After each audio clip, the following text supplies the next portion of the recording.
Allah Azza wa Jal teaches us in His book that there's one thing, if you can get it in this life, it's more valuable than everything else. Everything else will be okay if you have this one thing. And that one thing is a closeness to Allah, is being good with Allah, and truly developing a connection and a bond with Him. The problem with people is when life is good and only good, for a lot of people they get distracted. You go from a video game, to a movie, to checking social media status, to hanging out with friends, to a restaurant, to sleep. Allah is out of the picture. There's no Allah left. It's just you chilling. That's all there is. And then times get tough. And the friends aren't there. And the game doesn't feel good anymore.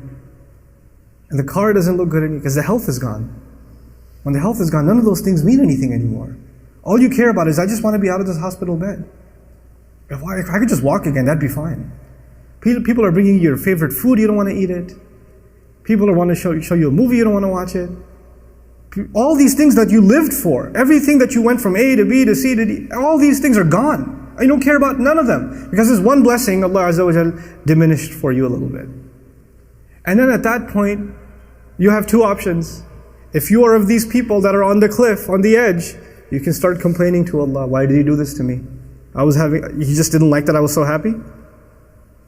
Or you could earn the greatest treasure you and I can ever earn. And that is a humility and a closeness to Allah.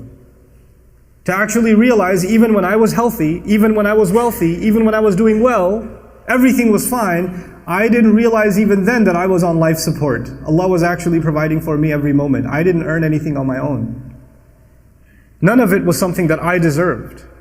This is why Allah Azza wa Jal will say, أُولَٰئِكَ لَهُمْ نَصِيبٌ مِّمَّا كَسَبُوا. أُولَٰئِكَ لَهُمْ نَصِيبٌ مِّمَّا كَسَبُوا. Allah Azza wa Jal will describe even fadl. وَابْتَغُوا فَضْلًا مِّنَ اللَّهِ. Not kasaba min Allah. You can't earn something. It's a favor from Allah, whatever He's given you. But you don't realize it at the time because it just comes easy. But then you start begging Allah and asking Allah and crying to Allah and praying to Allah like you've never prayed before, feeling closer to Him like you've never felt before. And then Allah heals you. And you realize those moments you had when nobody was in the hospital room, you were just by yourself, crying to Allah, were the sweetest moments of your entire life. Those were the few moments of your life that you actually had nothing between you and Allah. And those might be the moments that save you in the akhirah. That might have been the biggest gift Allah ever gave you, is those moments.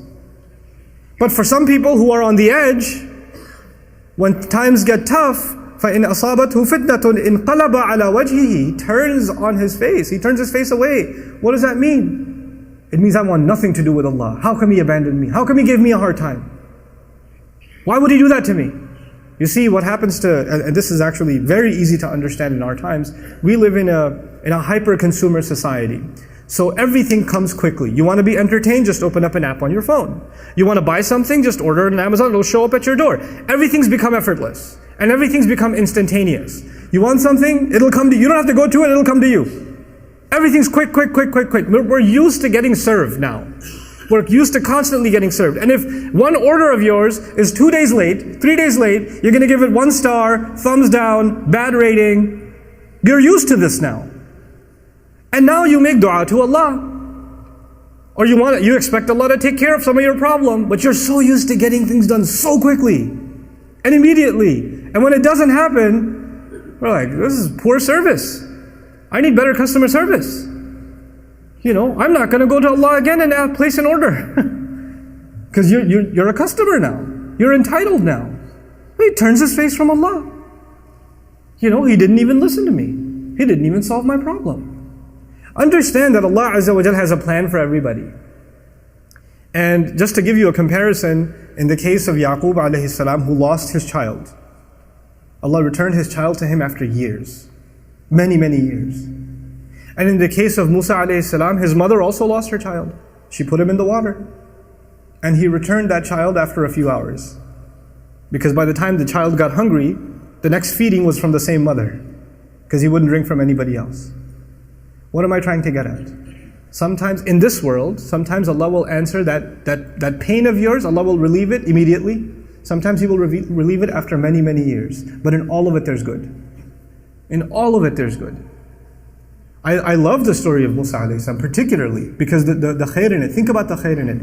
All those years this father cried, yes?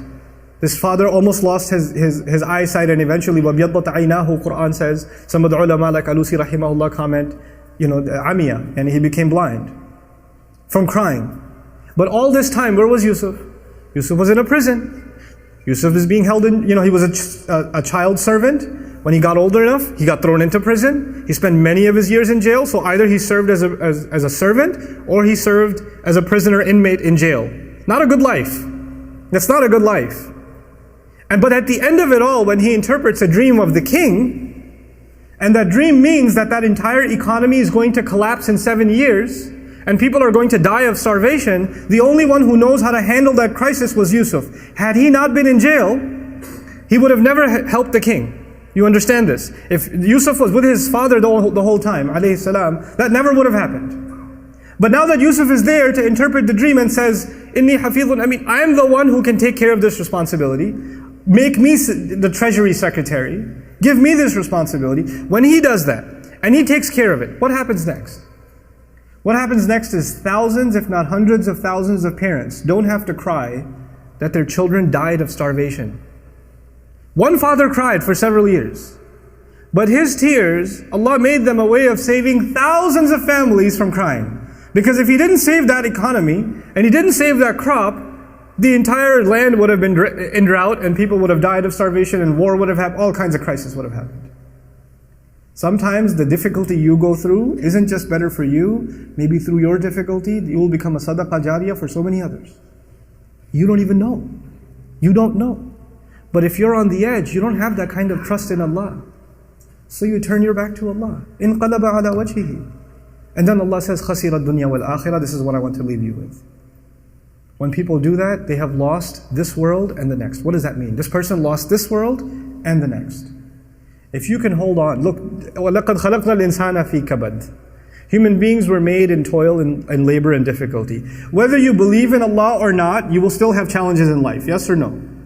Whether you believe in Allah or not, it's still going to be tough to make a living. It's still going to be tough to battle a sickness, This life, it's not like for believers, they get luxury and disbelievers get difficulty. No, Allah made all human beings in struggle. That's what He said. If you could go through this struggle with Iman, then you will have the best of this life. And while you are making the best of this life, you'll be making the best of the next life too. You'll get a kind of peace nobody else enjoys. You're sick and the disbeliever is sick. But in your sickness, you still find peace and they find no peace. You're in financial trouble, they're in financial trouble. Exactly the same kind of trouble, exactly the same kind of hunger, but your heart is still at ease. Allah is still giving you tranquility. Allah is still rewarding you. Allah is still protecting you, and they're miserable. You made this life worse for yourself too. And on top of that, you missed out on the next life. خَسِرَ الدُّنْيَا وَالْآخِرَةِ. This is why we ask Allah, رَبَّنَا آتِنَا فِي الدُّنْيَا حَسَنَةً. The qualification of hasana means, when you ask Allah for good things in this life, it means good on the outside and good on the inside. Good as in beautiful, tasty, enjoyable from the outside. And good for my next life. Actually good for me in the long run. Building my akhirah at the same time. This is رَبَّنَا آتِنَا فِي الدُّنْيَا حَسَنَةً. And therefore, وَفِي الْآخِرَةِ حَسَنَةً. And as a result, good in the next life. Something that's beautiful and good on the inside as well. So Allah Azza wa Jalla says He lost this world and the next. ذَلِكَ هُوَ الْخُسْرَانُ الْمُبِينُ. That is the ultimate loss. The Quran uses 3 words for loss. Allah Azza wa Jalla uses khusr. إِنَّ الْإِنسَانَ لَفِي خُسْرٍ. He uses khasaran and He uses khusran. And khusran is a masdar, sighatul mubalagha, the worst kind of loss. The worst imaginable loss. Of all the kinds of loss Allah talks about, the worst of all losses is this one. Somebody who was actually a believer and lost their faith when times got tough. And as a result, they lost this life and the next life, and they had it all. Allah had everything laid out for them. Everything was laid out for them. And so I leave you with the following. Allah Azza wa Jalla will describe الَّذِينَ يَرِثُونَ الْفِرْدَوْسِ. About believers, He says they will inherit paradise. Strange word. Allah didn't say, in many places He says they will enter paradise. But in Surah Al-Mu'minun He says they will inherit paradise. Now you know that inheritance is actually something that is handed down to you because your family owned it already. And that's actually how the Prophet ﷺ described it. Allah Azza wa Jal, literally, there's two explanations of it. Jannah was actually given to our father, Adam alayhi salam. And so already we're qualified for it. Already. So we're going to get it in mirath. We're going to inherit it. But another beautiful hadith that I read when I was studying the meaning of wiratha and actually studying Firdaus, incredible statement of the Prophet ﷺ. He says, Allah Azza wa Jal made a house in Jannah, in Firdaus. Firdaus is the highest Jannah. Allah made a house in Firdaus for every human being. Not just every believer, every human being. But some people just didn't want to go. So when believers get there, there's going to be a lot of empty homes. And so they're going to inherit those homes. May Allah Azza wa Jal make us of those who inherit homes in Jannah and not those whose homes remain empty. The house Allah has built for you and the house Allah has built for me is already there. The expectation from Allah for you to enter the highest place in Jannah is already there. Don't mess it up. Don't fall off the edge. Don't lose your faith in Allah. Just think of these tough times as just Allah wanting to see what price you're willing to pay for that house. May Allah Azza wa Jal help us through our difficulties and never allow us ever to lose our faith in Him.